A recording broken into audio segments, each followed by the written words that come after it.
Et c'est pour ça que très volontairement, j'ai pensé quand même que dans ce contexte qui est politiquement difficile, il faut quand même voir aussi l'importance de ce qui a été fait. Et dans cette histoire-là, je voudrais dire un mot de Téhéran. Parce que je pense que vous avez peut-être remarqué que quand le mouvement éclate à Sidi Bouzid, l'idée d'aller faire des choses dans le serveur de Facebook, des réseaux sociaux, etc., dans cette ville comme une qui est perdue au fond de la Tunisie, il y a plein de gens à l'époque qui ne savaient même pas ce que c'était Sidi Bouzid. Voilà. Voilà. Il y a des gens qui m'ont dit, des étudiants tunisiens, je vais pour à Paris, qui m'ont dit, mais comment vous faites quand vous allez là-bas? Sur le thème, vous avez quelqu'un qui vous conduit, etc. Vous voyez, les gens qui ont bien Tunis. Voilà. C'est ça la réalité. Or, à Sidi Bouzid, il y a des gens qui ne pas qui ont l'idée qu'il fallait se servir d'Internet, de Facebook, des réseaux sociaux, des télévisions qui sont elles-mêmes digitalisées, Radio Ira, France 24, etc. C'est de poser une organisation comme ça. Et comment ils ont eu cette idée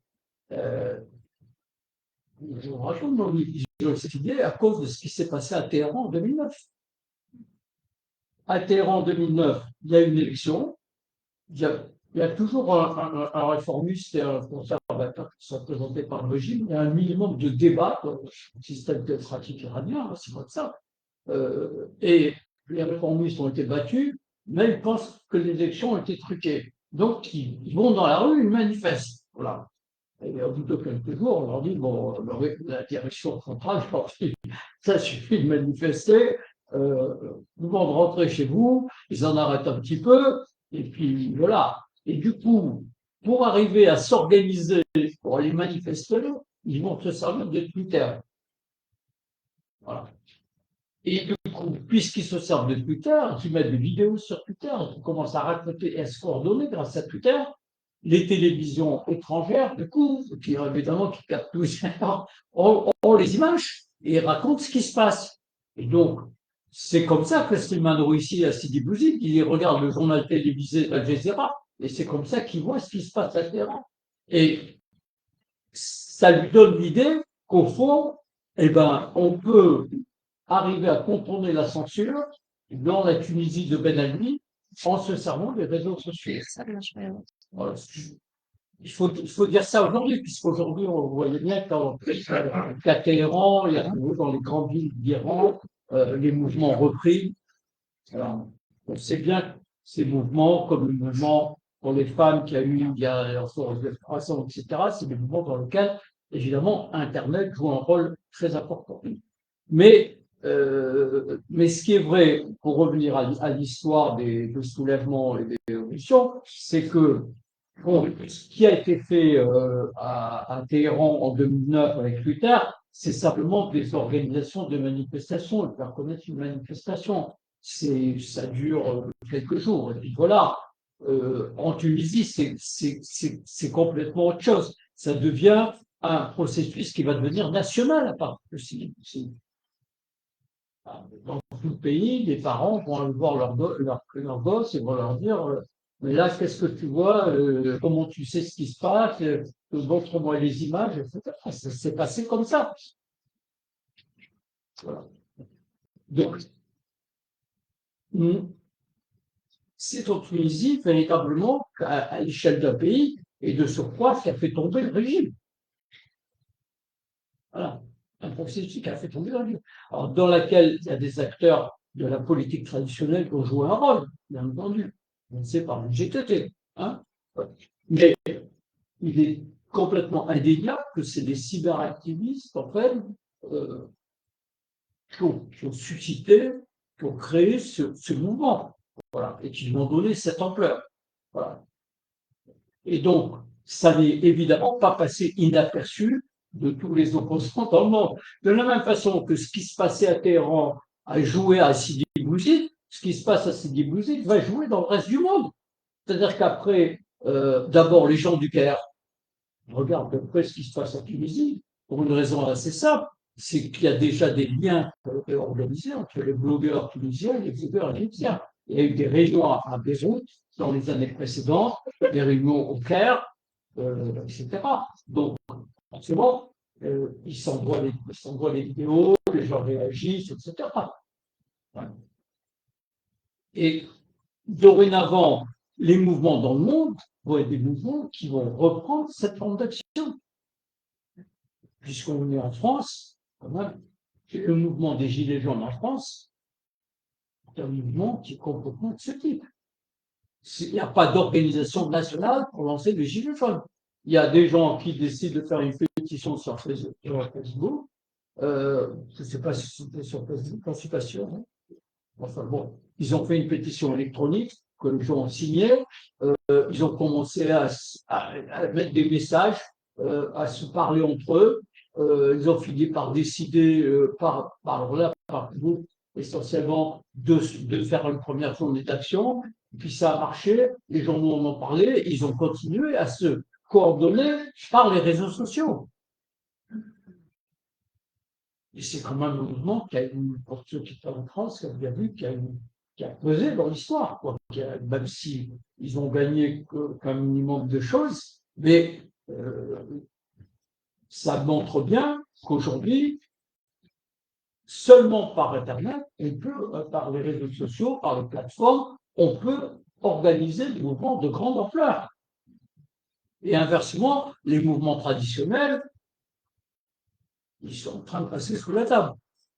Voilà, c'est l'histoire qui fait ça. Donc, le mouvement en Tunisie a cette importance-là d'avoir montré, d'avoir exploré, en se servant des exemples de Téhéran, bien sûr, mais d'avoir montré au monde, à l'échelle d'un pays, qu'on pouvait s'en servir jusqu'au point de changer le régime. Voilà. Oui, enfin, tout à fait. Vous parlez justement de cette culture de bloc qui s'est installée en Tunisie. On connaît plein de figures. On peut citer Lina Benhen, Aziz Amin et plein d'autres qui ont justement été même torturés selon l'ancien régime à cause de ces activités-là. Et donc, on voit à quel point c'est important. Je pense que justement, les sites internet est un point vital.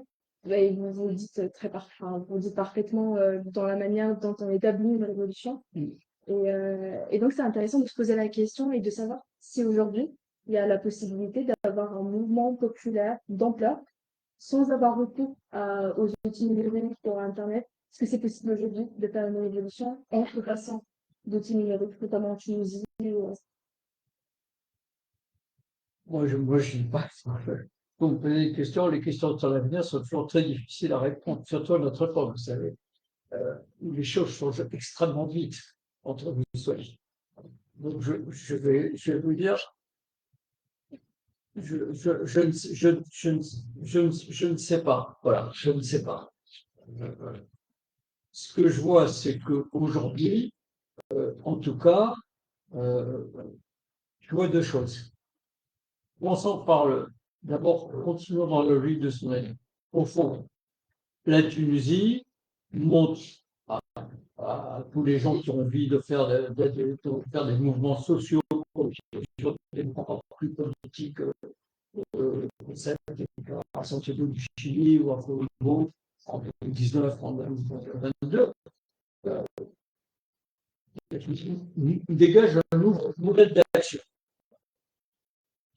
Je parle, se sert beaucoup plus des réseaux sociaux, etc. Mais la politique traditionnelle elle-même est touchée par ça.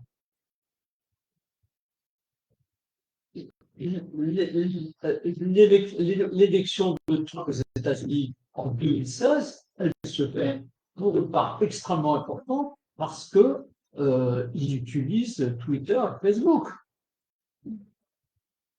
Si on ne comprend pas ça, on ne comprend rien. Il a changé la façon de faire une campagne électorale. Donc, Internet, les réseaux sociaux, la numérisation, plus exactement, la numérisation ou la digitalisation du monde elle ne change pas que l'action des contestataires. Elle change y compris l'action de la politique traditionnelle. Avec 10 ans de retard, voilà, c'est tout, même pas. De 2011 à 2016, il y a 5 ans de décalage. Et ça la change très profondément.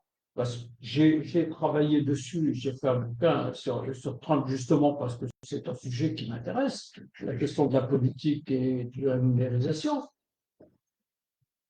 Il a fait un système dans lequel, parce qu'évidemment, il y avait déjà des politiques qui se servaient un peu de réseaux sociaux pour faire un peu de publicité, c'était marginal, comme Obama dans sa campagne, mais la campagne d'Obama, elle est fondamentalement une campagne classique, voilà, comme avant. La campagne de Trump est complètement différente. La campagne de Trump, c'est les réseaux sociaux, d'un côté, de l'autre côté, le meeting. Voilà. Il fait que ça. Et c'est une campagne hybride, moitié-moitié. Mais si on revient sur la Tunisie, on verra aussi que la rue, que beaucoup, ça ne se passe pas justement que dans les réseaux sociaux. Il ne faut pas oublier, hein, ça commence dans la rue quand même, devant le gouvernement, c'est du logique, ça ne commence pas à la télévision ou sur Facebook. Voilà.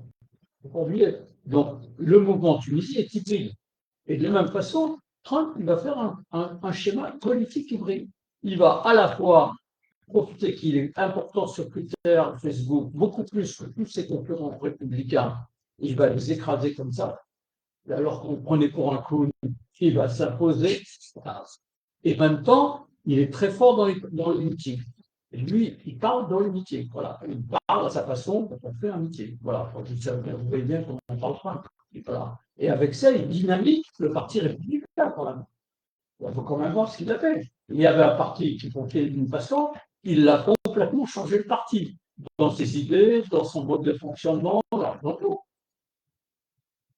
Donc, on voit bien que le processus de numérisation du monde est en train de changer. Donc, ça change la politique. Et donc, il faut évidemment se poser le problème de ça. Mais, comme vous le voyez, je viens de vous faire en parler, les systèmes parlementaires et électoraux ici, du couplage entre l'hybridation et le couplage entre le monde en ligne et le monde hors ligne, en dehors, qui n'est pas en ligne, comme disaient les Américains, en ligne, online ou offline. On n'a pas vraiment de mot en français pour le dire, mais bon, voilà. Alors, on va dire dans le numérique et dans le monde non numérique. Bon, vous voyez ce que je veux dire en tout cas. Si c'est un peu Connecté, pas connecté. connecté, pas connecté, voilà. Hein, voilà. Donc connecté, pas connecté, tout à fait. Mais déjà, et on ne l'a pas encore dit à propos du soulèvement tunisien, le soulèvement tunisien, il est connecté, connecté. Il commence comme ça. Il commence dans le monde non connecté. Il ne commence pas dans le monde connecté. Hein, donc il ne faut pas, il faudrait pas tout à coup basculer dans le tout connecté par opposition au tout non connecté. Non, c'est pas vrai. Ce qu'on voit depuis 15 ans dans la politique, c'est progressivement les gens qui sont capables d'hybrider, de faire fonctionner ensemble le connecté et le non connecté. Voilà. Et c'est ça qu'ont fait les gens de Sidi Bouzid, à commencer par eux, et ensuite les Tunisiens. Je te parle dans le micro. Non, non, quand tu parles, essaye de toujours avoir le micro devant toi, c'est tout. Ah, ok, donc là, je le mets devant. Oui, tu Ok. parles dans le micro. Ok, Pour qu'on puisse avoir un retour, c'est juste Ok. ça. Donc, juste pour revenir un petit peu sur la révolution tunisienne, justement, et comment ça s'est passé. Vous soulignez dans votre propre livre le fait que les slogans initiaux de la révolution ne portaient pas sur une constitution ou un programme, c'était plus des revendications, et notamment il y avait ce refus de l'humiliation, dont il y avait justement une revendication de la dignité, on avait travail, voilà, et il y avait parmi les différentes revendications, il y avait la revendication de la dignité. Et donc, je me posais la question, je voulais savoir, est-ce que cette revendication-là peut constituer en elle-même un projet politique structurant? Parce que c'était un peu ça le slogan populaire qui a été porté par la Révolution.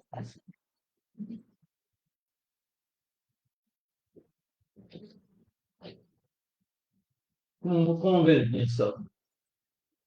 Je pense que qu'il faut, descendre au niveau des gens où sont les gens qui agissent, voilà, et non pas les gens qui commentent. Les gens à Sidi Bouzid, le premier jour, qu'est-ce qu'ils disent?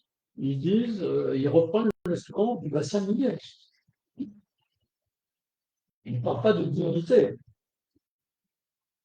ils ne parlent pas de liberté, ils ne parlent pas de constitution. Ils disent, vous êtes tous des voleurs. Voilà. Donc c'est un mouvement clairement contre la corruption. Première. Voilà. C'est le premier jour, c'est ce qui est dit. C'est contre la corruption. Voilà. Et deuxièmement, qu'est-ce qui est dit? Il dit, nous on est des ramamas et comment on nous traite? C'est ça qu'on entend sur les vidéos. On a une vidéo de la journée, on sait ce que les gens disaient. C'est ça qu'ils disent. Ils ne parlent pas de la Constitution. Ils disent, voilà comment on nous traite. On nous traite très mal. Donc, il faut que les gens, ici, on est de la même tribu, on doit fonctionner ensemble. C'est ça qui se passe à Sidi Bouzid. C'est pas à Sidi Bouzid. La ville elle-même est une ville qui n'a pas été planifiée par le cas. Bon, on a dit, voilà, ça va être le chef du gouvernement. Bon, bien sûr, on dit ça, on a installé un gouverneur et tout ça, à Sogourdia. Mais à part ça, c'est un lieu, c'est tout petit, si vous dites à l'époque. Hein. D'abord, quand on sépare, c'est à 2, 3 000, 4 000 habitants, c'est un maximum, Sidi Bouzid. On voit bien même dans l'architecture, quand on voit Sidi Bouzid, on voit les bâtiments de l'époque française par rapport à aujourd'hui. C'est tout petit.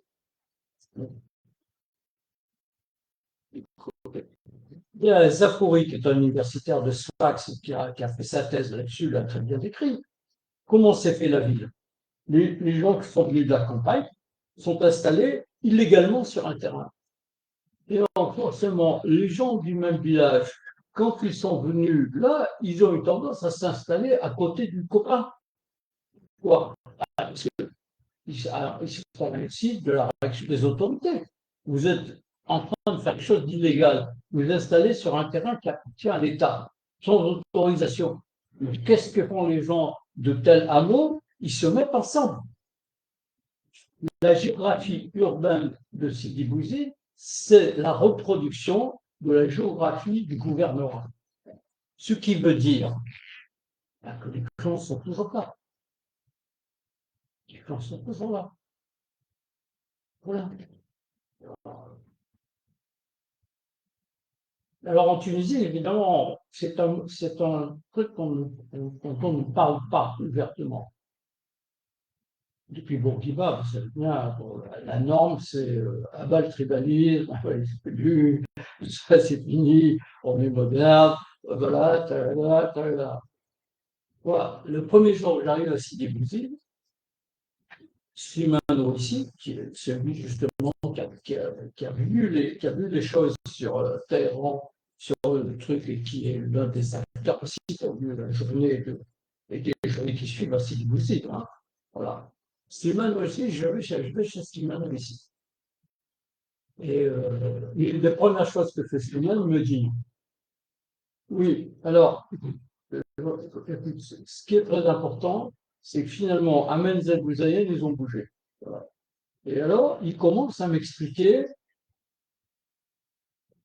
la généalogie des Hamama. Voilà. Alors, on me dit, tu vois, alors ici, il y a ça, après, il y a ce clan-là, puis alors après, en dessous, il y a ça et ça, voilà, c'est ça. Moi, je compte, hein, je fonctionne de façon non directive. Hein, moi, j'arrive pas avec un questionnaire en disant ça. J'ai dit aux gens, voilà, je travaille sur les événements, je vous écoute. Les gens disent ce qu'ils veulent, hein, voilà. Donc, je suis rentré en France, j'ai appelé un des professeurs d'histoire, parce que je fais des études d'histoire, j'appelle Mouchi, qui est Tiaret. Voilà, le Chine, on dit à Tiaret. Il a été prof à Tunis, à l'université, il fait partie des fondateurs de l'université de Tunis. Voilà. Puis après, il était à Nice, donc il était mon prof. Donc j'appelle Louchi, je lui dis, dis-moi, j'arrive là-bas, qu'est-ce qu'il faut que je comprenne tout ça? Il m'a dit, Jean-Marc, c'est très important ce qu'il dit. N'écoute pas ce qu'on raconte Berthe et tout ça, c'est comme ça. Et quand tu es là-bas, demande toujours aux gens, d'abord, d'où vous êtes. Alors pourquoi je dis ça? Parce que vous voyez, la dignité, oui, c'est la dignité, mais c'est la dignité des Hamama.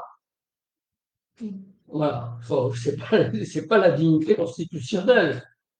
Vous voyez, faut quand même voir les choses comme elles sont et comme les acteurs la racontent, et pas comme les idéologues et les rationalisateurs veulent voir les choses. C'est ça la dignité. Ça commence comme ça. Donc, moi, je veux bien qu'on parle de dignité, mais vous voyez, il faut la qualifier. C'est ça l'événement. Voilà. L'événement, c'est ça. C'est ça. Et c'est le refus de la corruption. Et donc, vous commencez à voir déjà les problèmes par rapport à la suite. Les problèmes par rapport à la suite.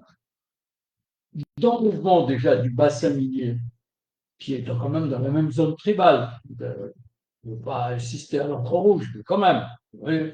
Et donc, évidemment, ils ont suivi de très près les affaires du bassin minier, puisqu'ils n'ont pas besoin d'écouter la télévision, un journal qui n'en parle pas, pour savoir qu'est-ce qui se passe à 100 km de là, puisque c'est la même zone, c'est la même famille, etc. Voilà. Ils savent parfaitement ce qui s'est passé. Ça a été la même chose, c'était un mouvement profondément critique de la corruption. J'ai mis dans le livre un peu, puisque j'ai traité au bassin minier, vous allez voir, il y a des interviews, des déclarations dedans, on voit bien que c'est quelque chose de très important comme procès. On voit bien, pour arriver à la suite, puisqu'on se pose toujours des questions sur la suite. Hein, je sais bien qu'on parle de la suite, pas seulement de la nouveauté, de tout ça, de la sagacité, de l'intelligence des gens musique. Vous voyez bien que il n'y a pas besoin, même moi qui va en Tunisie simplement 1 ou 2 fois par an, je vois bien ce qu'on me raconte, que la corruption a considérablement progressé depuis 2011. C'est pas vrai qu'elle a baissé. Alors déjà, il y en avait. Alors, vous pouvez, je sais pas, même des gens que vous connaissez pas maintenant, vous les voyez, ils se mettent à vous parler et ils commencent à vous parler il y en a marre de la corruption. Alors, on voit bien. Donc, si on veut se poser la question de pourquoi le Caïs Salem, il y a déjà un élément de réponse. On a un mouvement qui s'est fait d'abord contre la corruption et finalement, il y a plus de corruption qu'avant. Bah, les gens qui étaient pour, ils se disent qu'est-ce que c'est que cette histoire? Je pense que oui, bon, je ne vais pas développer, je pense que tout le monde a compris ce que je suis en train de dire, je n'ai pas besoin d'en penser. Non, mais justement, je trouve c'est très intéressant ce que vous dites, et justement sur le fait que il y a des revendications qui ont été portées durant la Révolution, et dans maintenant, on voit malheureusement que non seulement on n'a pas abouti à ces revendications-là, mais que justement, il y a une certaine forme de régression. Et je me demandais, vu l'évolution actuelle à laquelle on assiste en Tunisie, est-ce qu'avec un peu de recul et en voyant ce qui se passe actuellement en Tunisie, est-ce que ça nous permet quand même de voir quelles ont été les limites de cette révolution-là de 2011? Justement, les limites, elles sont dans la difficulté et finalement l'échec non pas de la révolution, mais des élus, des gens qui ont été élus, qui ont dirigé le pays à avancer sur les questions sociales. Pas seulement la corruption, mais aussi les questions sociales, parce que qu'est-ce que reprochent les gens à Sidi Bouzid? Que l'immolation de Mohamed Bouazizi, quand même, c'est l'immolation d'un type qui est condamné à faire du travail précaire et illégal parce qu'il n'arrive pas à vivre. Les gens, ce qu'ils veulent, c'est qu'il y ait une économie qui tourne et ils voudraient qu'il y ait du boulot. Voilà, normal. Voilà, c'est ça que les gens demandent. Les gens qui lui disent on est délaissé par le pouvoir central. Qu'est-ce qu'ils disent par là? Ils disent ici, il n'y a pas de boulot. Sur la côte, ça marche pas mal. On est sur la côte pour voir la différence. Et ça marche. Et le problème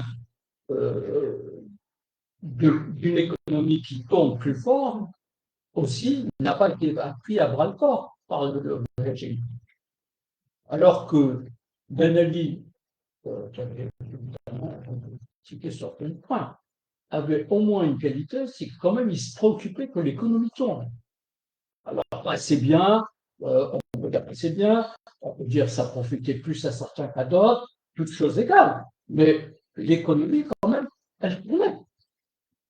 Le PIB montait. Le pays n'était pas endetté. À un moment donné, le décalage se voit. Le décalage se voit. Il suffit de à Tunis, même pas à Sidi Bouzi, pour entendre les gens parler de la situation économique. Moi, il a approché à Sidi Bouzi, puis il avait plus de sucre. Vous voyez. Donc voilà. Alors pourquoi le nouveau régime n'a pas réussi à. C'est évidemment pas de. C'est quand même paradoxal parce que quand même toute une partie des gens de l'opposition, en tout cas de l'UGT, qui ont été formés quand même comme un minimum de progressistes, de marxistes, ce que vous voulez quand ils avaient 20 ans, qui sont maintenant là, ils savent tout ça quand même. Voilà, ils savent tout ça. Hein, voilà. Alors pourquoi ils n'arrivent pas à l'imposer aux autres et à tout le monde? Parce que les questions identitaires ont pris dessus. Voilà. Le ressort des choses se voit très nettement. Les questions identitaires ont pris dessus. Voilà. Alors les questions identitaires ont beaucoup tourné autour, vous savez, là, des inventeurs religieuses, de la question des femmes, et voilà. Et inversement, de la sécularisation, etc. Ça n'a rien de spécifiquement tunisien. Voilà. Ça prend des formes spécifiques en Tunisie, parce que la Tunisie, elle a une histoire donnée, mais ce qui compte, c'est de penser que c'est une question identitaire, et non pas que c'est seulement la question de la religion, ou etc. Il y a un mouvement qui est très important, et qui est le mouvement qui a eu lieu au Chili, pour réfléchir. Hein, en 2019, il y a un grand mouvement social au Chili, qui commence comme le mouvement tunisien, par une petite histoire de on a augmenté le prix du métro, et les gens les pauvres, enfin les plus défavorisés, n'ont pas de quoi payer, et donc les lycéens, vous voyez, commencent à passer par-dessus les barrières. Ça commence comme ça. Il n'y a pas de mot d'ordre, il n'y a rien du tout. Voilà. Et puis, évidemment, il y a les réseaux sociaux, et puis les gens en ont marre, bon, et puis ça devient un énorme mouvement. Voilà, c'est comme Sidi Bouzi, tout à coup, pourquoi on ne sait jamais, hein. Sidi Bouzi aurait pu ne rien donner, les gens qui portent parti à Portillon parce que ça a monté, on voit ça dans pas mal de pays, quand on monte les prix, et ben là, tout à coup, ça explose. Voilà. Bon, ça explose. Ça explose, et c'est un peu le même processus. C'est-à-dire, ça explose, le régime est obligé de céder, le président ne s'en va pas, mais il est obligé de céder, c'est-à-dire qu'il dit bon, très bien, on va faire de nouvelles élections, et puis, puisque les gens trouvent que ça ne va pas, le nouveau régime, on va aussi faire une assemblée constituante. Bon, il y a un référendum, les gens disent oui, très bien, on va faire une constituante, et on fait une constituante. Et en même temps, on fait des élections présidentielles et législatives. Donc la gauche arrive au pouvoir, il y a une constituante, et qu'est-ce qui se passe? constituante parlent des questions identitaires. Alors, les questions identitaires au Chili, c'est pas la religion, ça va être les descendants des Indiens, des Mapuche, ça va être la question des femmes, ça va être la question des homosexuels, mais il faut une constitution badaboum badaboum, et quand elle est présentée au référendum, les gens la rejettent. Voilà. Et la droite commence à monter. Et la gauche qui est au pouvoir est complètement désarticulée, parce qu'une fois que les gens ont dit non à la Constitution alors qu'ils avaient appelé à voter oui à la Constitution, ils ont pris le programme quasiment. Voilà. C'est-à-dire que ce qu'il faut bien comprendre, c'est, à mon avis, mon interprétation des choses, c'est qu'au fond, les questions identitaires, c'est une machine à faire de la division. Voilà. Et la politique, ça consiste quand même à rassembler les gens. Ça ne consiste pas à les opposer les uns aux autres. Et donc, avec de l'identitaire, on fractionne de plus en plus les gens. Voilà. Et avec des revendications sociales, on peut rassembler une majorité de gens. Voilà, il me semble que si on réfléchit un peu, c'est ça. Et je pense que les camarades qui ont été en place, aussi bien dans les partis, à l'UGTP ou au Parlement, mais il n'y a pas que les parlementaires, donc il y a un système qui a fonctionné. Eh bien, ils ont été pris par les questions identitaires. Ils se sont fait inspirer par les questions identitaires. Voilà. Alors, comment pouvait-on le faire pour ne pas être aspiré par les questions identitaires? Ça, c'est une deuxième question. C'est pas une question, j'ai pas de réponse facile. Mais on voit bien, si on examine l'échec de la Tunisie, d'une certaine façon, je mets échec entre guillemets, parce que vous avez compris que je pense pas que c'est un mouvement inutile, perdu, tout ça. Au contraire, je pense qu'il y a beaucoup à apprendre. Je crois que si on réfléchit à la Tunisie et au Chili, voilà, il faut faire très attention quand on a mis des questions identitaires. Très attention. Parce que ça, c'est un truc qui a beaucoup de force aujourd'hui. Et je pense que ça vient beaucoup de la mondialisation. C'est-à-dire les gens commandent la mondialisation, mais pas seulement de la mondialisation, aussi de la numérisation des sociétés. Les gens sont un peu perdus. Ouais. Et quand les gens sont un peu perdus, ils ont besoin quand même d'avoir quelque chose à quoi se raccrocher. Et évidemment, c'est pour ça que les questions identitaires prennent de la place. Dans cette époque où les choses sont en train de changer à une vitesse accélérée, je pense que voilà, les gens, ils peuvent tomber chercher un refuge dans l'identité et non pas dans le social.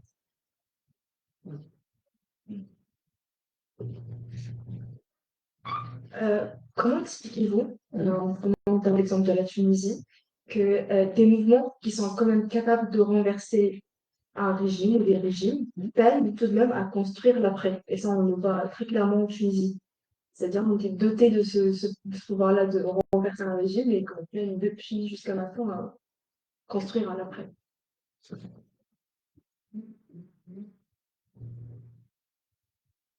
Moi, je n'ai pas travaillé dessus. Vous voyez, c'est-à-dire, moi, j'ai toujours travaillé pendant chaque fois que j'ai en Tunisie. Jusqu'à très récemment, je suis toujours en train de poser des questions sur le soulèvement et contre le soulèvement. Mais quand vous regardez le soulèvement jusqu'à la fin de Casbah 2, vous voyez ça, ce que je viens de dire. On voit bien ça. On voit bien que les revendications sociales, elles passent à la trappe dès lors qu'on met la haute autorité. On le voit. Et je pense que si on prenait la composition de la haute autorité, on s'en rendrait tout de suite compte. Je ne suis pas sûr qu'il y ait seulement une personne de Sidi Bouzid me posait cette question tout à l'heure en préparant ici, qui était à la haute autorité. Je ne suis pas sûr qu'il y en ait une à la fin, parce qu'à la fin, en juin-juillet, par exemple, ils ont mis un ou deux copains de Castres. Je ne suis pas sûr que c'est Sidi Bouzid qui a été mis à la haute autorité. Je ne suis pas sûr. En tout cas, s'il y a quelqu'un, à mon avis, il y avait une personne. Hein, sur 150 personnes, il n'y en avait pas beaucoup. Parce que quand même, je suis allé souvent à Silicosis. Jamais on m'a dit, tiens, tu devrais voir machin, il était à la haute autorité. C'est une question pour toi. La prochaine fois que tu iras en ville, tu demanderas ton père. Jean-Marc, j'ai juste une petite question, parce que pourquoi le mot soulèvement et non pas le mot révolution? On va revenir un peu parce que tu disais que tu travaillais sur le soulèvement et non pas sur la révolution. Et là, je voulais juste savoir pourquoi ça.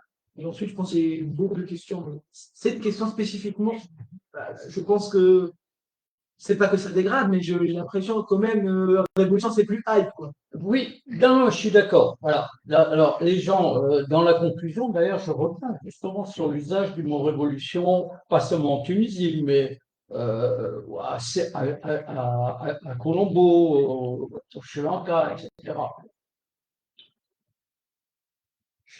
Très souvent, on dit tout de suite révolution. Bon. Mais le mot révolution, aujourd'hui, je pense, n'a pas le sens qu'il avait jusqu'à présent. Voilà. Voilà. Jusqu'à présent, euh, la révolution, c'était quand même, on était dans un axe du temps linéaire, c'est la flèche du temps de Hegel, voilà. Hein, et donc, il y a le passé, c'est terrible, il y a le colonialisme, il y a la royauté, il y a l'absolutisme, il y a ce qu'on veut. Hein. Bon, de toute façon, il faut rompre avec le passé et la révolution ouvre la porte de l'avenir. Voilà. On n'est plus dans un système avec une flèche du temps linéaire. Aujourd'hui, en tout cas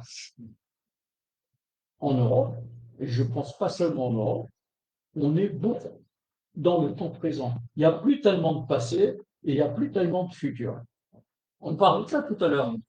On parlait de l'histoire. L'histoire a complètement a perdu sa pertinence dans le débat public. J'en ai pas parlé aujourd'hui, mais précédemment, si vous voulez, dès la décennie 1990, des grands historiens comme Occupam en Angleterre ou Nora en France ont en même temps remarqué que tout à coup, l'histoire ne compte plus dans le débat public. Ils se rendaient bien compte parce que avant, quand un historien parlait, évidemment en référence à ce qui se passait, mais avec la distance qu'amène l'histoire, c'est-à-dire de tirer des leçons, de regarder les choses, on les convoquait, on les écoutait. Et à partir des années 80, ils se rendent compte que leurs paroles ne font plus. Mais donc, ils l'écrivent. Voilà. Déjà en 90, les historiens se rendaient compte que l'histoire perdait son statut. Et oui, l'histoire perd son statut parce que les gens vivent de plus en plus dans le présent. Ce qu'on appelait l'immédiatisation, ce que moi j'appelle l'immédiatisation, ce que d'autres appellent le présentisme, que des économistes appellent le courtinisme. Vous voyez, tous ces termes-là. Alors évidemment, dans ce contexte-là, la révolution change complètement de sens. Vous voyez, c'est-à-dire que dès qu'il y a une interruption du processus politique, on dit c'est une révolution. Mais ça n'est pas une révolution comme avant.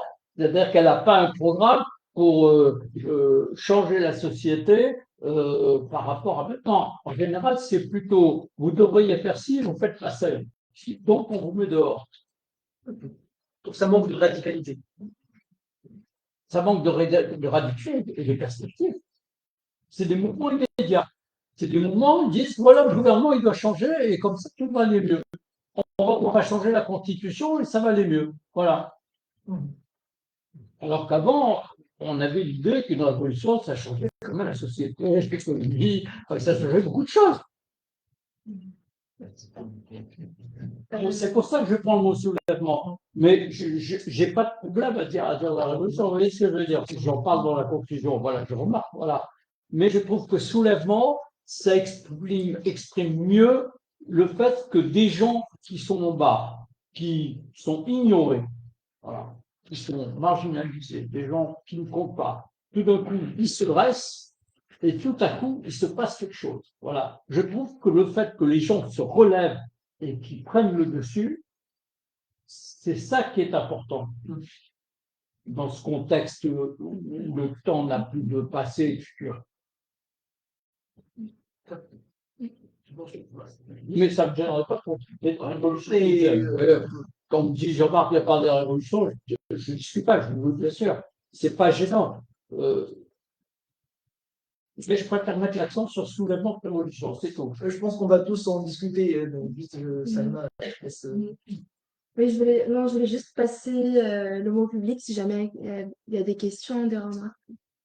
Oui, je vous remercie pour votre présentation. Vous avez fait. Ah, ok.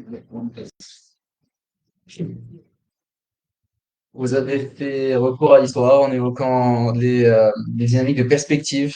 Euh, Enfin, il faudrait peut-être préciser qu'il y a eu deux générations de perspectives, dont l'une qui est beaucoup plus marxisante et l'autre beaucoup plus arabisante, ce qui peut avoir une distinction. Et puis, peut-être évoquer le fameux congrès de 71, parti comme étant celui où l'étatisme s'est institué. Par la suite, il va y avoir le 72 et ma perspective d'économiste va suivre cette lignée de la loi de 72, 1972, sur la loi de manufacture, en fait, avec une rectification du code du travail, ce qui va faire qu'on va avoir une plus-value qui est très faible, une marge de plus-value très faible, euh, des travailleurs peu qualifiés, avec une ouverture énorme à l'université, avec une réussite de 80%, 50% des étudiants avaient une bourse à ce moment-là. Donc ici, on était confronté d'office, au fur et à mesure des décennies, à une difficulté. C'est celui du marché de l'emploi. On l'a retrouvé en 2008. C'est un concours de recrutement frauduleux de la société de phosphate qui a mené à la révolte. Et d'ailleurs, dans les rapports de la Banque mondiale, c'est l'événement de 2008 qui initie à la révolution. Elle se finit à la rue très peu de jours après. L'existence a vu le jour. Et ça, vous l'avez bien évoqué. Ici, d'une perspective économique, lorsque vous dites que Ben Ali était performant dans son économie, il avait aussi tout un cycle bancaire, financier qu'il soutenait avec les créances douteuses. Donc ici, les banques tunisiennes avaient une capacité de ressaisir la créance des entreprises qui font faillite comme étant dette souveraine. Et ici, c'est l'œuvre de Béatrice Hibou qui pourrait enseigner beaucoup plus les gens sur cet aspect-là. Il faut aussi souligner qu'à Sidi Bou, il y avait 40% de la jeunesse qui était au chômage. Donc ici, il y a une dynamique géographique, même démographique, qui était impressionnante. C'est que le chômage augmentait alors que la croissance démographique au Grand Tunis était moins importante que dans les régions intérieures. Ici, on commençait à voir le système s'est freiné, les systèmes des années 70, qui va être rejoint par les politiques justement structurelles, de 86. Donc, moi, j'aurais bien tendance à vouloir voir la révolution comme étant un aboutissement de toutes ces politiques. Et je conçois qu'on puisse parler de révolution, comme beaucoup ont souhaité faire. Il y a eu aussi l'importance de Wikileaks, qu'on n'a pas beaucoup évoqué, mais qui a été vraiment une révélation pour l'opinion publique. On a montré des rapports c'est marchandé avec des diplomates américains. Donc ici, il y avait réellement une exposition des faits. Mais pour autant, j'ai du mal à concevoir pourquoi aujourd'hui on a fait le lien entre soulèvement et institutionnalisation de la suite, c'est-à-dire la transition. Pour reprendre les termes de Hayab Machour aussi, qui était le président de la toute instance, il a dit il faut que la révolution ne soit pas mangée par ses enfants. C'est ce qu'il avait dit. Donc ici, il y avait toute une branche qui ont dit on va structurer autour de BG Khaled Sepsi tout l'après. Donc, dans cette lecture, la révolution se finit dès le jour où ce gouvernement se met en place. Pourquoi? Parce qu'il n'y a pas un renouvellement de l'élite, il n'y a pas de nouvelles perspectives sociales, alors que les revendications étaient purement sociales. On a beau parler de la liberté, de l'émancipation et tout cela, au final, c'était une cause sociale qui n'a pas été répondue. Donc aujourd'hui, j'ai eu peut-être un peu de mal à concevoir cette ligne, ce fil historique. Les événements étaient très séquencés. On a évoqué Perspective en 63 sans évoquer par exemple la montée du mouvement islamiste dans les années 80, les élections de 81 qui étaient le tournant réel si on veut vraiment avoir une perspective historique. Donc, est-ce qu'on pourrait restituer les événements dans leur dynamique propre? Parce qu'aujourd'hui, j'ai eu du mal à concevoir ça. Et j'ai eu l'impression que l'agitation est venue d'un coup grâce à une plateforme, à une innovation créatrice, si on veut.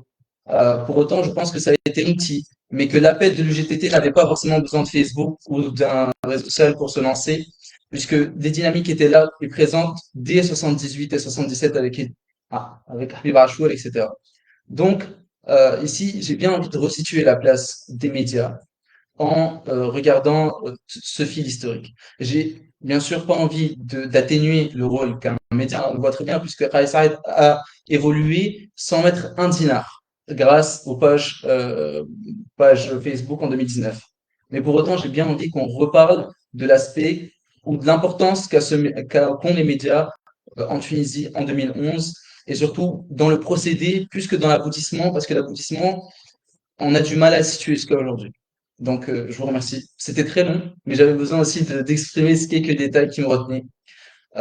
Et surtout, il y avait une dynamique historique et économique à aborder. Lorsque vous dites que l'économie de Ben Ali était performante, elle était aussi une belle fiction qui a fini par éclater avec tous ses torts, toutes ses crasses, et ce qui a fait qu'on a eu beaucoup de mal, peut-être après 2011, à s'en remettre. C'est que la réalité des chiffres même commençait à ressurgir. Je vous remercie. Et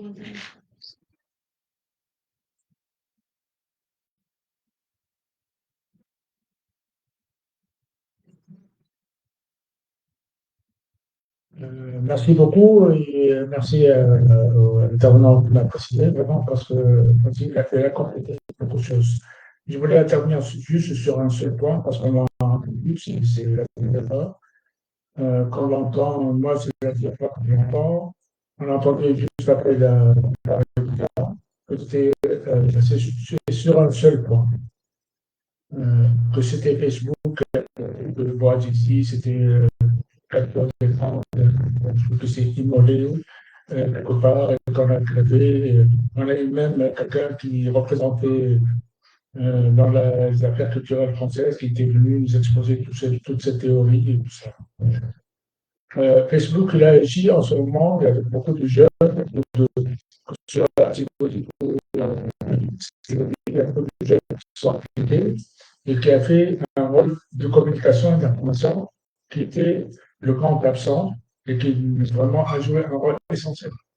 Ça, c'est extraordinaire ce qu'on a découvert. Il y a aussi l'impact que ça a eu juste après, à l'appel de, comment il s'appelle, Abdel Fattah en Égypte. Il a lancé le mouvement le 26 janvier en Égypte et il y a eu donc les gens qui se sont regroupés de la grande place. Et ça a fait. Et aussi, Facebook, comme tous ces médias-là, ça peut être un déversoir d'insultes, d'atteintes aux personnes. Et aussi, maintenant, on peut le faire par des robots.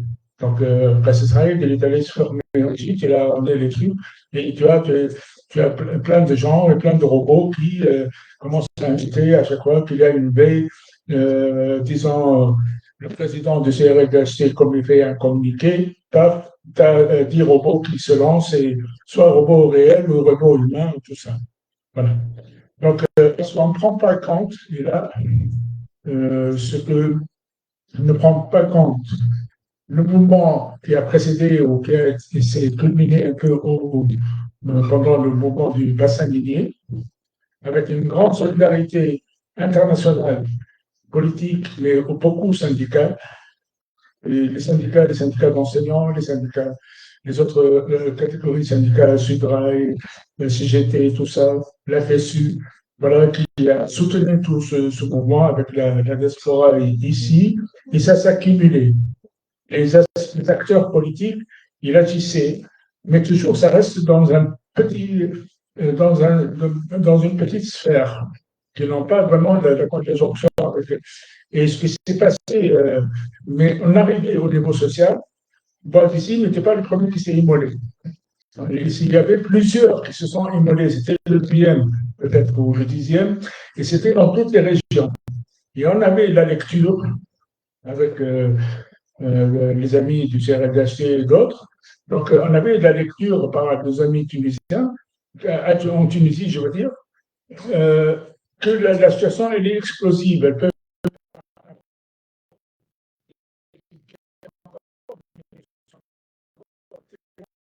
ici, les snipers tiraient sur les gens. Et alors, les gens, au lieu d'avoir peur, ils se sont dénudés, ils ont torse nu et ils ont défié le pouvoir. Et là, c'était presque l'enclenchement. Donc, du coup, c'est parti à Gasserine, c'est parti à Silvotit, et c'est parti partout. Et il y avait un grand. L'UGTT, la centrale, elle avait des problèmes. Il y avait un grand mouvement des avocats, on en parle avec Chouk Belaïd, avec Ayesh El Hammemi et plein d'autres. Donc, mais il y avait toute une accumulation, il y a une grande solidarité. Il y avait les portes des unions régionales de l'UGTT qui étaient ouvertes pour accueillir tous ces espaces-là. Et c'est le peuple. Avec cette rencontre, avec cette élite politique, effectivement, l'élite et le choix, elle a été fait disant, voilà, maintenant, essayons de nous organiser. Les modèles et la constitution qui a été proposée, qui a abouti, les gens tenaient quand même aux premières élections, ils restaient 5 à 6 heures en train d'attendre leur tour pour voter. Les gens ont cru. Et ils ont dit, ils nous ont mis en suspens les revendications sociales, les revendications économiques, pour essayer d'avoir un cadre commun, tout ça. Mais vous l'avez bien expliqué sur les questions de l'identité, qui peut être différentes identités, mais ça a posé des problèmes. Ça ne peut faire que des clivages.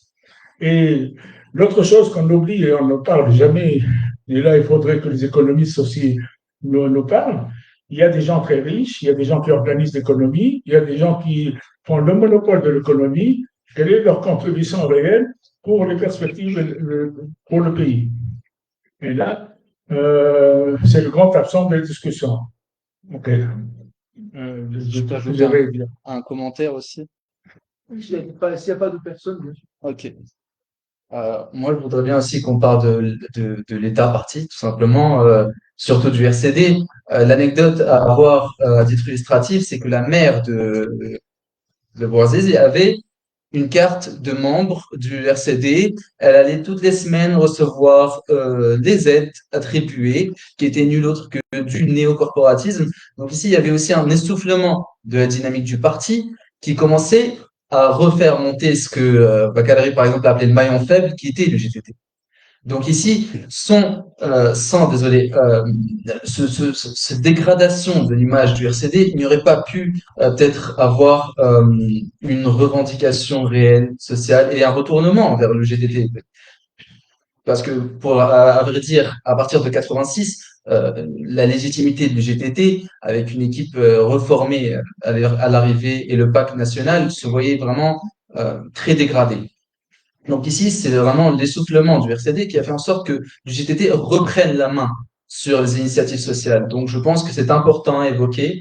Non seulement en 2008, c'est le GTT qui a doré son image, malgré que son cadre a été limogé, mais c'est aussi en 2011 qu'elle a ouvert les portes, comme elle l'ouvrait déjà à de nombreux partis et associations civiques.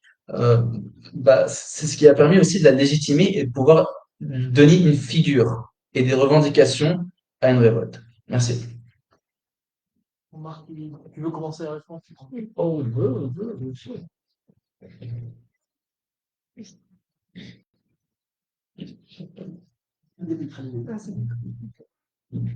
Alors,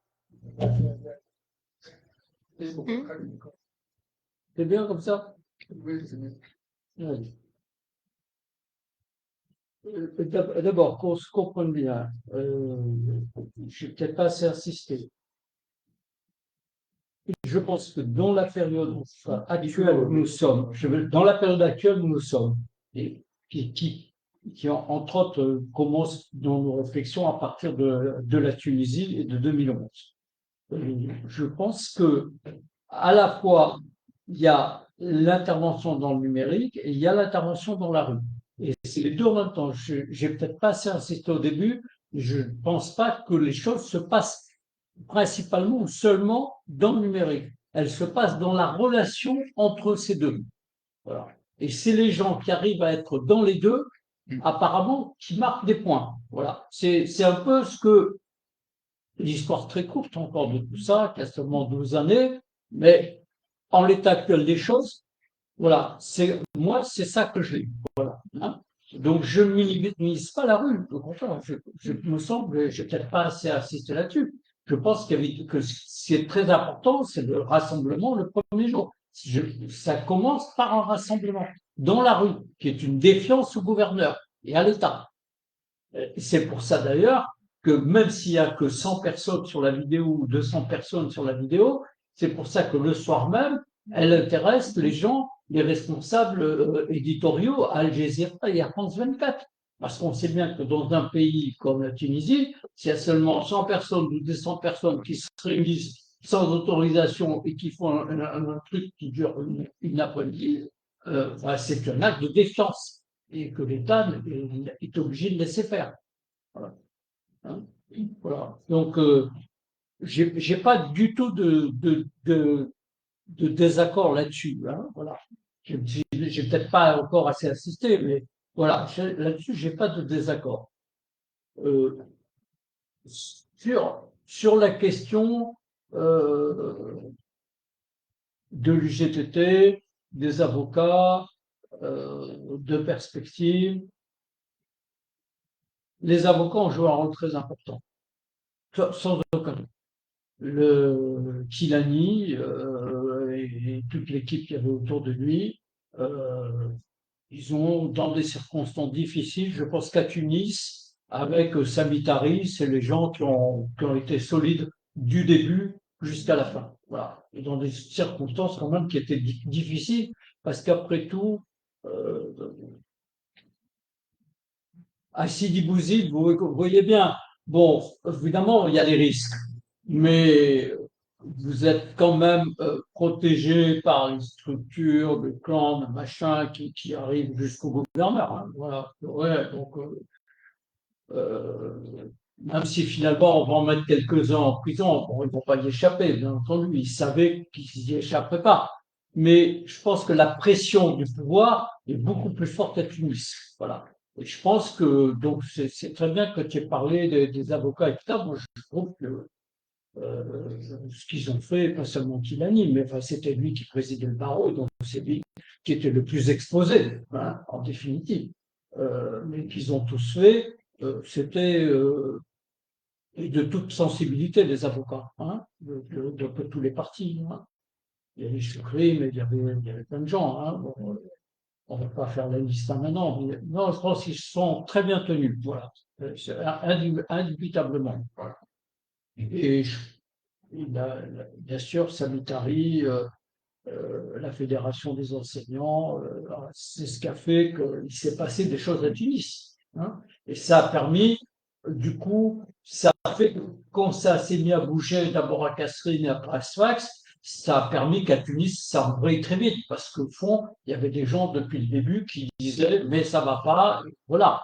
Et donc, du coup, ils étaient en position de c'est les choses. Hein, voilà.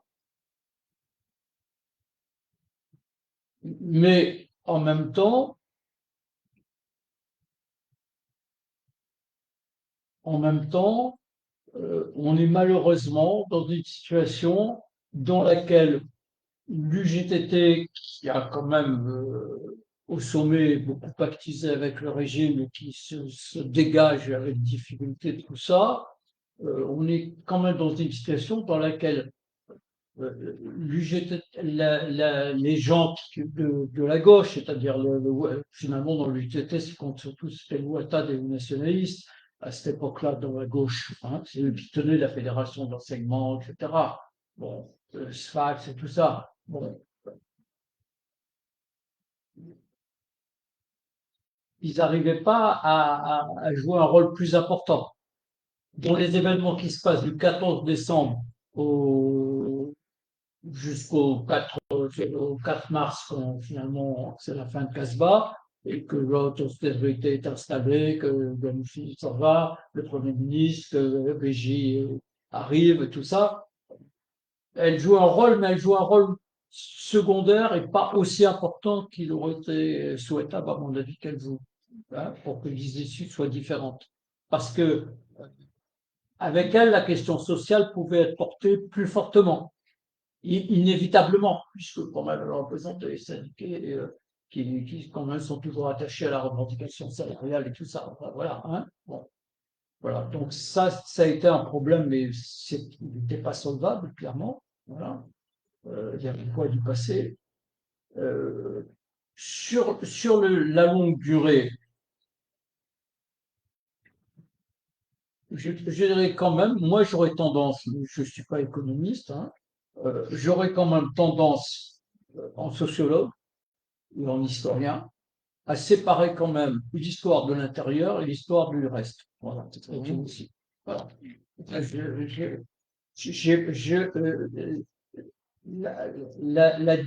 Le niveau de pauvreté de l'intérieur est effarant à cette époque. Voilà. Et c'est sûr que, tu veux dire que les statistiques étaient maquillées, je suis bien d'accord, les statistiques étaient maquillées. Mais en même temps, personne n'a pris la mesure de ça, la vérité. Voilà. Finalement, quand il faut le bassin minier pour que du côté de Carthage, on se dise quand même, il y a un problème. Voilà. Donc, ils vont commencer à se poser, ils vont créer des emplois d'abord dans le bassin minier, mais du coup, ils vont se poser la question de faire des choses ailleurs. Et c'est là qu'éclate l'affaire de Sidi Bouzid. C'est-à-dire qu'à Sidi Bouzid, les gens, ils le disent comme ça. Ils disent, mais là-bas, ils ont eu 2000 emplois pour ça, 1000 emplois pour ça, et nous, on n'a rien. Il faut faire comme eux. L'éclatement du RCD, il y a l'usure du RCD, que vous avez décrit tout à fait, qui est un petit peu dans le bouquin. Hein. Voilà, bien sûr, le RCD est déjà en usure, mais les gens justement du RCD, ils disent, mais finalement, il faut faire comme eux. Il faut faire comme eux. Parce que hein, ils savent très bien ce qui s'est passé. Je vois bien à cause des liens fédéraux. Ils savent très bien ce qui s'est passé. Ils disent, alors eux, finalement, ils ont maintenant des emplois, ils n'ont toujours rien. Donc, on va faire comme eux. Et ça explique, c'est pour ça que je n'ai pas eu le temps de détailler tout là, mais c'est pour ça que je disais, la résistance à Sidi Bouzid, évidemment, vous prenez des risques, ils savent que le leader peut finir en prison, mais les risques ne sont pas aussi difficiles qu'à Tunis. Parce que toute une partie du RCD local est d'accord. Alors, ils viennent dans la rue ou ils viennent pas dans la rue, mais ils vous le disent, bien sûr, bien sûr. Et ça s'est dit dans des réunions, quoi. Et du coup, le gouverneur est dans une situation et surtout le secrétaire général de l'UGTT plus que le gouverneur. Et donc l'UGTT de Sidi Bouzid va suivre le mouvement. Voilà. Parce que c'est très décomposé à Sidi Bouzid. Et en même temps, il y a ce problème du rattrapage par rapport à ce qui s'est passé à Gafsa, qui joue. Hein. Mais ça, je crois que c'est une chose. L'autre aspect que vous soulevez, et qui est bien plus grave, à mon avis, c'est la question du surnombre des diplômés par rapport à ce que l'université, ce que la société peut absorber. Il y a plusieurs experts qui l'ont exprimé au pouvoir sous Ben Ali, qui l'ont dit, mais où est-ce qu'on va comme ça? Et pour des raisons, à mon avis, strictement électoralistes, je pense que c'est comme il fallait que plus de gens aient le bac, il fallait plus de gens. Bon, voilà, c'était, voilà, vision à très court terme, hein, voilà, vision à très court terme. Et ça, je pense que c'est une question de fond qui aurait dû être réglée après la Révolution. Voilà. parce qu'elle n'a fait qu'aggraver les choses. C'est-à-dire qu'évidemment, si vous n'abordez pas franchement la question en disant quand même l'économie ne peut pas absorber tant de gens, et donc quand même il faudrait qu'il y en ait moins, ou si vous allez à l'université, vous devez savoir que vous n'allez pas vous retrouver cadre. Voilà. Hein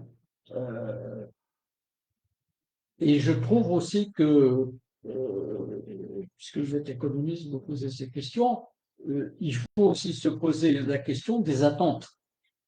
Et les attentes des gens, en tout cas à l'intérieur, elles sont beaucoup des attentes de l'État. D'attentes de l'État. Avoir un emploi, pour beaucoup de gens, c'est avoir un emploi de l'État. Et l'emploi de l'État, c'est pas qu'on travaille. Hein? C'est pas qu'on travaille. Et justement, ce qui a été mis en place, ce qui a été fait durant les années après 2011, a été très pernicieux. C'est-à-dire, par exemple, à Djibouti, on a créé des emplois dans l'environnement où les gens ne font pas grand-chose. Voilà, très honnêtement. Mais dans l'emploi. Voilà. Voilà. Hein et pas qu'à Djibouti, mais dans plein d'endroits. On a fait des petits trucs à Casserine, à machin, on a créé 5 emplois là, 10 emplois là. Mais c'est des emplois, si les gens font en même temps, c'est bien, quoi. Et de toute façon, ça ne crée rien dans la richesse du pays. Or, le problème qu'il y a, c'est de créer de la richesse. Si on veut que les gens vivent mieux, il faut quand même créer de la richesse. Il faut donc des activités productives. Il faut développer des moyens de production. Voilà. Les Chinois sont très là-dessus. Moi, je rentre de Chine, de voyage en Chine. Je suis impressionné là-dessus. C'est-à-dire que pour eux, le développement technologique, c'est un développement des moyens de production. Voilà.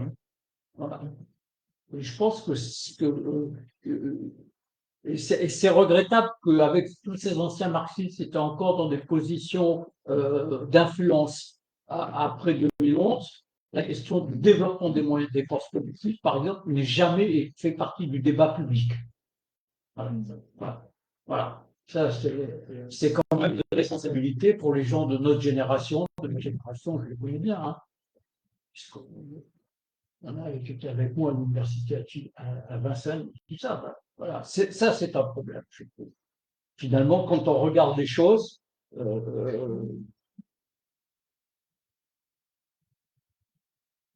mais il faut en tirer les leçons, quoi. Et justement, j'ai trouvé très bien, dans le sens que le fait que vous avez travaillé sur le communiste, et l'autre fois, vous avez fait des interventions là-dessus. J'ai trouvé que c'était très positif qu'à Paris, il y ait des gens dans la situation où on est, parce que tôt ou tard, en Tunisie, les choses changent, bien évidemment. Ça, de ce point de vue-là, je pense que les leçons du passé restent vraies. Les révolutions provoquent souvent des réactions et des contre-révolutions. Mais les contre-révolutions elles-mêmes ne durent pas indéfiniment.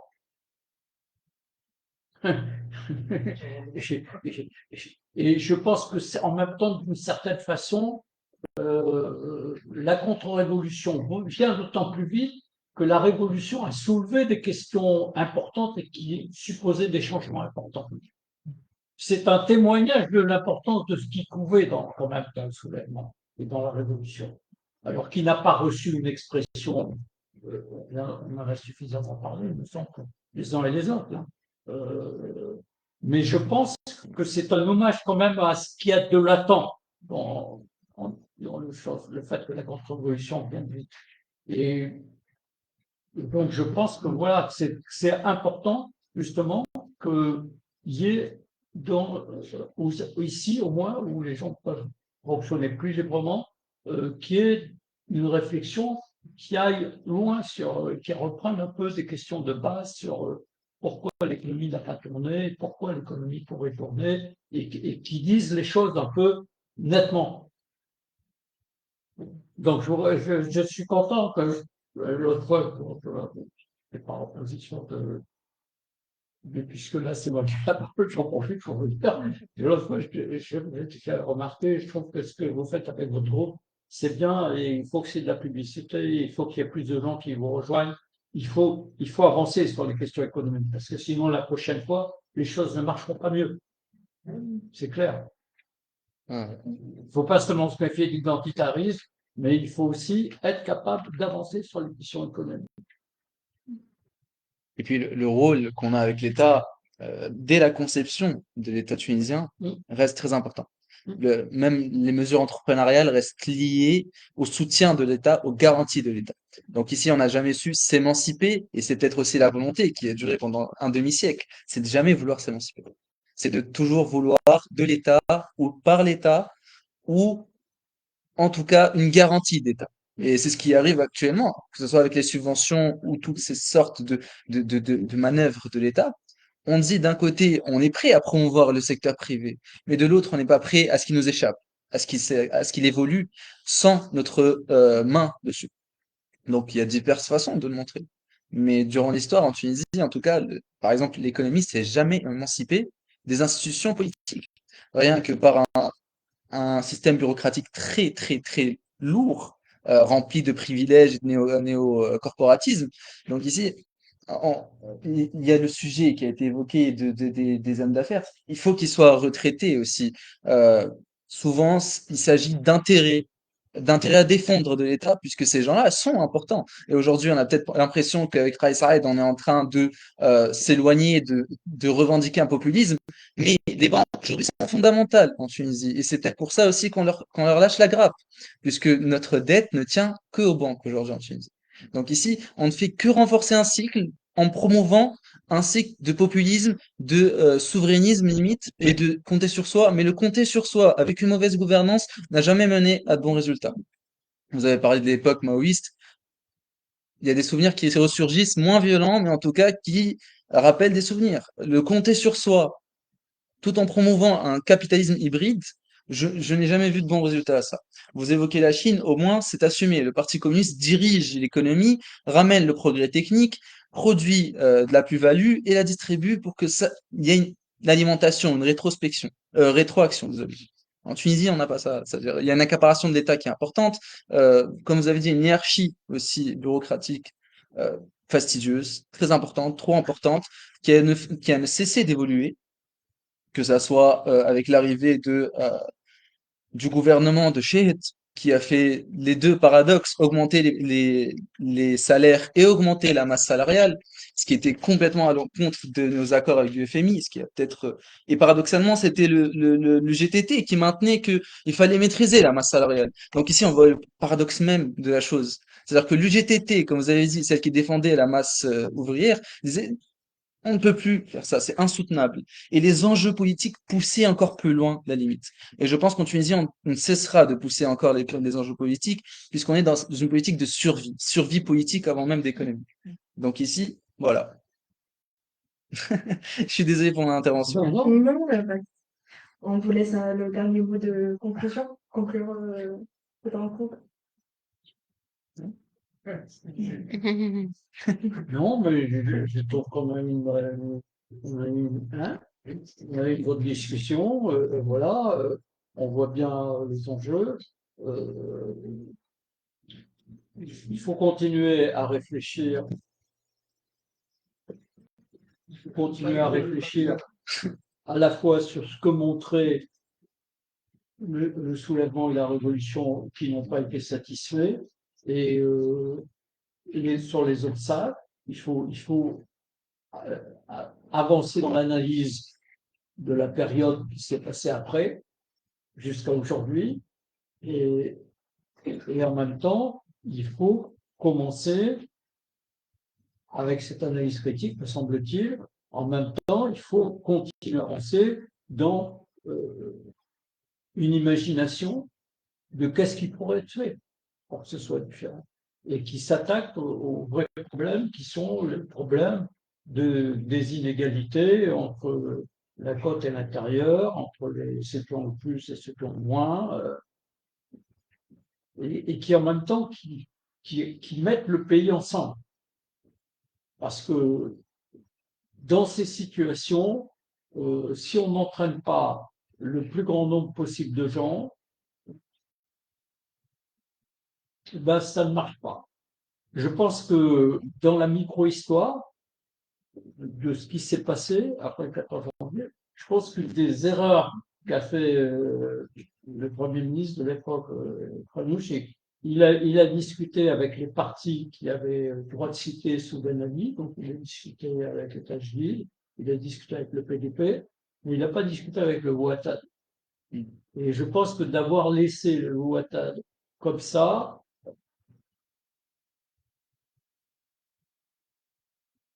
ou les islamistes d'ailleurs, voilà, je pense que ça a divisé les forces en face.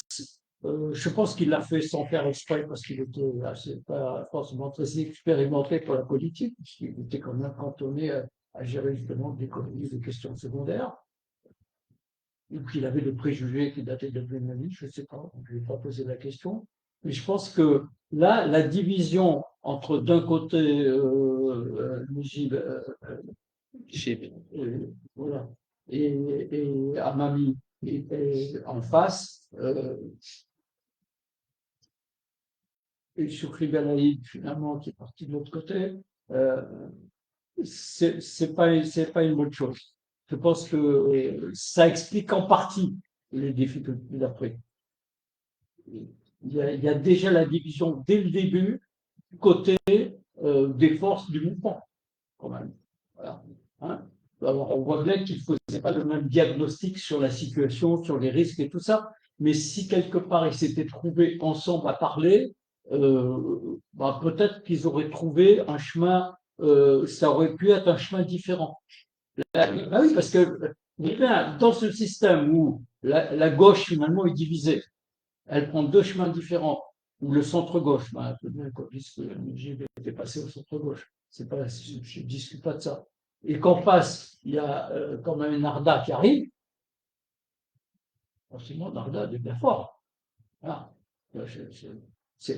A fortiori, puisque Narda est fort, il aurait quand même été préférable que la gauche soit unie, qu'elle trouve un cadre commun. Alors là, je pense aussi que c'est une question que je pose, hein, mais c'est quelque chose qui me travaille. Alors, je vous le dis, je ne l'ai pas écrit, mais.